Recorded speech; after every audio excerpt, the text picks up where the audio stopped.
जगतसिंहपुर जिला Kujang block पड़ियाठारे गतकाली block स्तरीय मत्स्य और प्राणी संपद मेला 2025 अनुष्ठित हो जाइछि।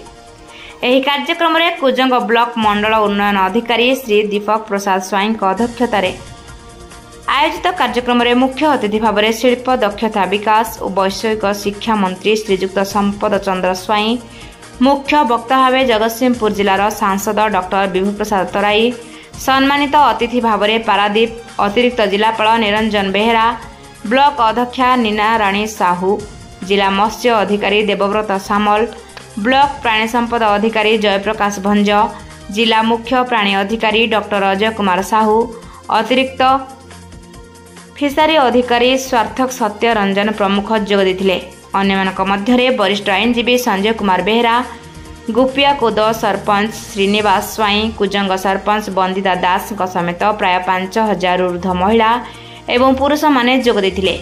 ता सहित गोपालन और कृषि उपरे निज मध्यरे थिबा समस्त द्वंद्व एवं प्रश्नर उत्तर पाइथिले एवं आमर प्रिय मंत्री और अन्यान्य अतिथिंक ठारू ग्रामांचल रे लोकमाने किपरि चाष करी किपरि लाभवान होई परिबे से नै आलोचना करिथिले।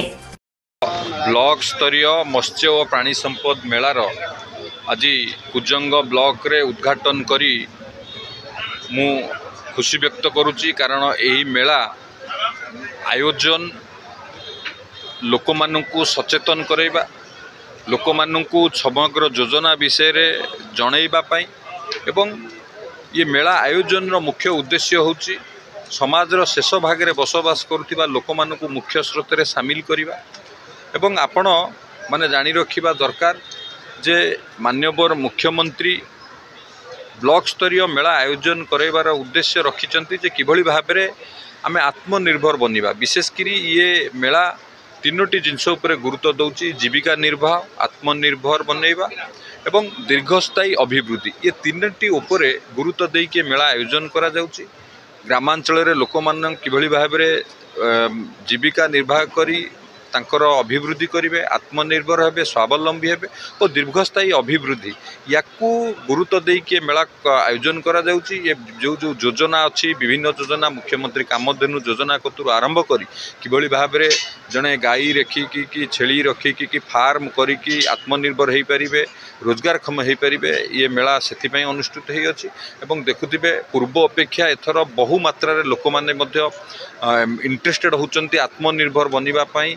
ये जो जो योजना अच्छी ब्लॉक स्तर में करागला किभली भाव में तल स्तर को जाई परिबो, तो निश्चित भाव में जो आत्मनिर्भर भारत एवं विकसित भारत विकसित ओडिशा रे ये मेला निश्चित भाव में सहायक हम। ग्रामांचल रे लोक मानू रोजगार देबारे, लोक मानू आत्मनिर्भर करिबारे सहायक हम। या सहित आम अंचलर मध्य आर्थिक अभिवृद्धि घटिबो। निश्चित भाव में ये आम अंचलर विकास रे एक प्रमुख गुरुत्वपूर्ण भूमिका मध्य निर्वाह करिबो।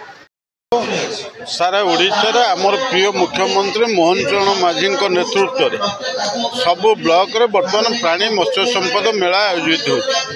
यार उद्देश्य होची साधारण लोक से महिला हूँ, पुरुष हूँ, युवक हूँ, समस्ते ये योजना संपर्क अवगत हवा दरकार। किभली भाव में लोक मैंने स्वावलंबी हेबे एवं पशुपालन माध्यम गोपालन करंतु, छेली चाष करंतु, कुकुड़ा चाष करंतु, किंबा जो माने मत्स्य चाषी भाव में पोखरी रे हो, समुद्र रे हो, नदी रे हो, से माने माछ चाष करिवे। सेथिपई सरकार ऋणर सहायता दौरान एवं सेथिरे सब्सिडी मध्य रही जो रिहाती दर से ऋण पाइबे एवं से ही पैसा रे से माने जदि ये मत्स्य उत्पादन करें, पशुपालन करें, से माने अधिक रोजगार क्षम होगा सहित अनेक लोक निजुक्ति दबार सक्षम हे एवं या द्वारा तार निजर रोजगार बढ़िया सहित राज्यर रोजगार बढ़िबो एवं देशर रोजगार बढ़िबो। तेणु आमर प्रधानमंत्री नरेंद्र मोदी मुख्यमंत्री मोहन चरण माझी उद्देश्य होची जे जदि देशर आर्थिक अभिवृद्धि हम ताहले आम देश एक विकसित राष्ट्र परिणत हम, आम राज्य एक विकसित राज्य परिणत हम। से उद्देश्य रे जो माने चाकरी बाकरी करूना यही पशुपालन और मत्स्य चाष माध्यम से माने स्वावलंबी हो पारे। मो डॉक्टर अजय कुमार साहू CDPO जगतसिंहपुर।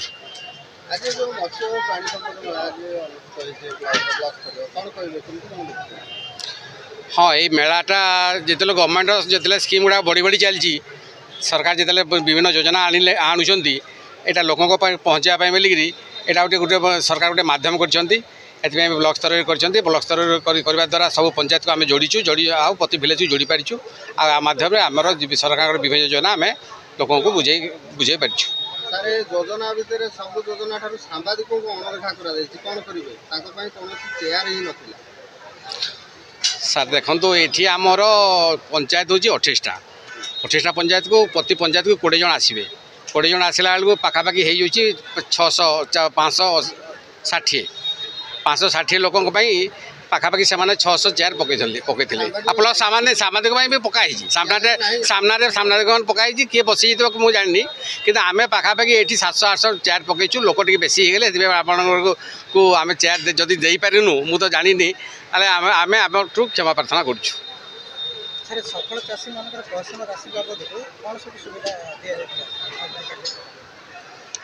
सफल चाषी को 1000 टंकार राशि मान उत्तरीय मानपत्र सर्टिफिकेट दिया। जगतसिंहपुर जिलार ओमदास का रिपोर्ट रूपाथाड़िया न्यूज।